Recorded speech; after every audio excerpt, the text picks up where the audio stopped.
Hey guys, it's Kate and I hope you're having a great day. I'm here with my Marie's Masters palette and this Layton watercolor block. I'm just continuing through my pages and I'm working with my number 12 round Aqua Elite brush.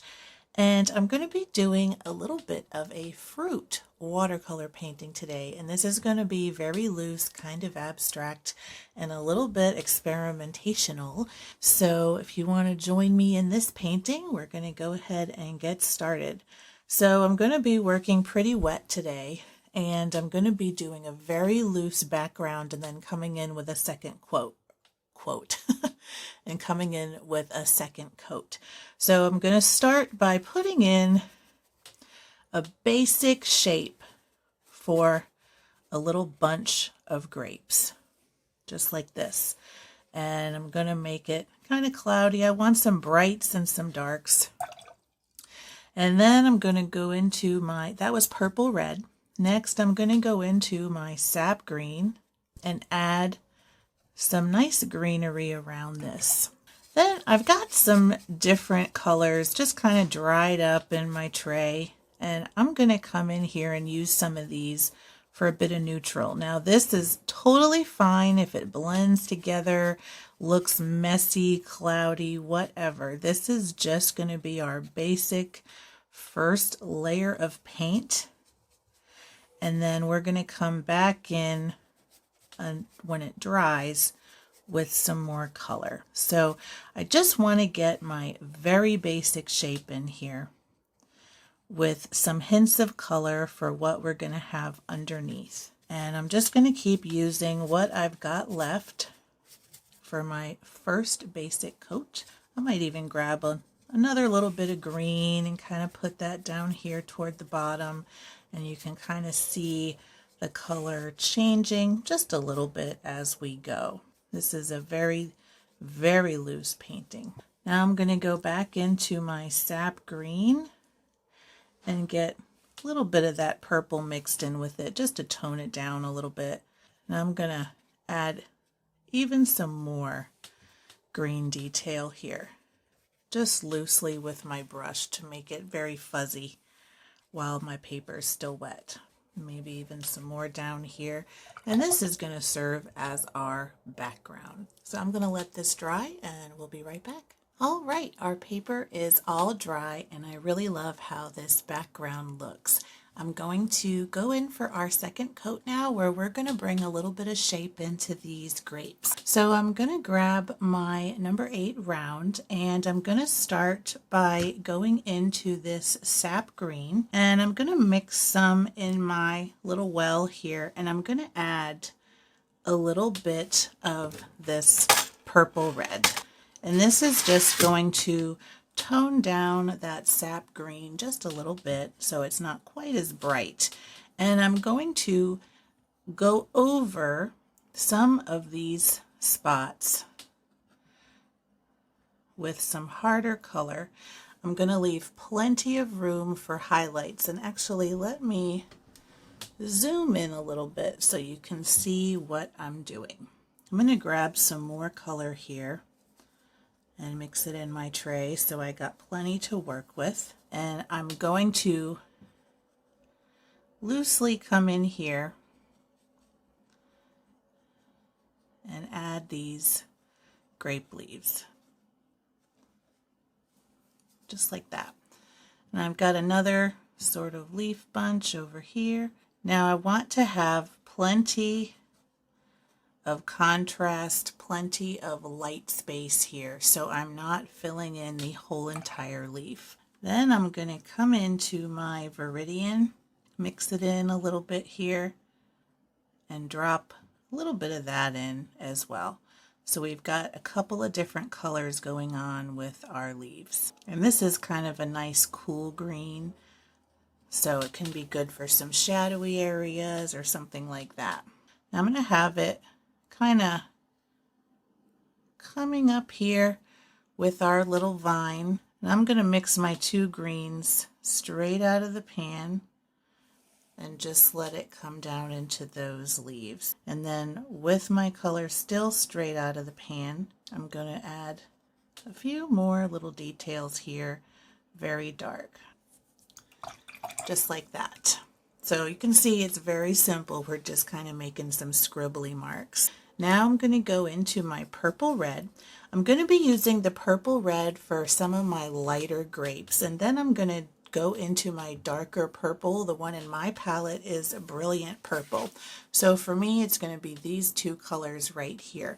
I'll probably also add a little bit of indigo or maybe some Payne's gray for the deepest shadows, but we'll just see how this goes along.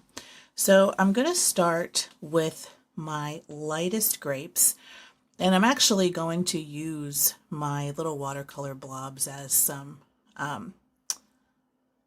spots here just to kind of help me with picking some interesting areas for highlights. So I'm going to have my light kind of coming in from this direction. So I'm going to use the lightest color up front. And so I'm going to leave little highlight areas. I'm not going to paint in my grapes fully. I'm going to make sure to get my rounded shapes, but these are going to be very loose.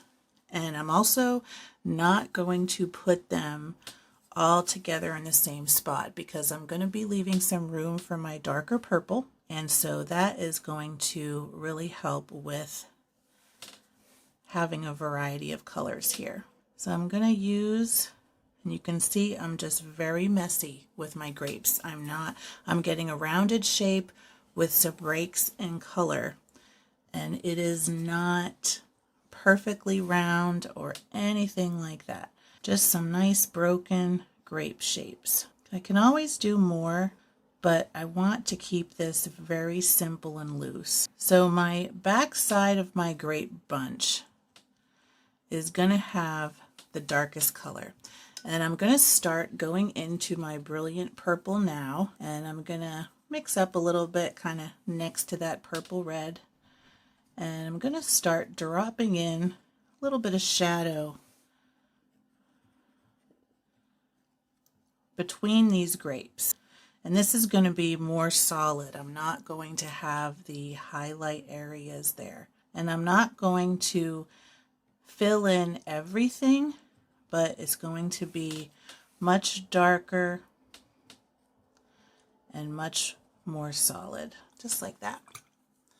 And you can see our grapes really starting to come together here. Very loose and abstract. So I'm going to take my brush and wet it and make a nice messy line down the side there and let this flow out even more to make it loose. And then I'm going to take some paper towel and blot the edge of where it came out to take up any extra moisture there. And I'm going to come into my indigo and I'm going to drop in some color out of the pan right here along the back. And then I'm also going to take a few spots in here and drop in my darkest color. And I'm dropping it over the dark area of these grapes. Next, I'm going to take my little paper towel again and blot the edge of the indigo to break up a little bit of this color here. Let me zoom out a little bit. And then I'm going to go into this indigo and come in here for some of my dark areas of my leaves. I'm going to come in here and really just rough this up. Maybe over here. Just get messy with my brush. Why not? This is kind of fun. It's all unplanned. That's the best kind of watercolor. And just mess it up and get it loose. And look, I actually love how this looks. All right, I've got kind of this sort of banana shape in my grapes. So I'm going to add a couple of other little grapes just to break up that sort of crescent. So I'm going to add a few more little doodads down this way. We've got a good bit of value here, and maybe I add just a little bit more of that darkness over here, but that was a little bit more than I want, so I'm going to blot a little bit of this up. I'm just blotting my brush to the side on my paper towel and mopping it back a little bit. That looks good to me. And I think I might just add a little bit of this purple on the bottom of some of these grapes, so we have a little bit more variety and value here. And that way it's not just so dark on this side, light on this side, and that's that. All right. I think the last thing I want to do is just grab a little bit of this yellow ochre and add a little bit of warmth to our leaves up here. Just like that. No big deal.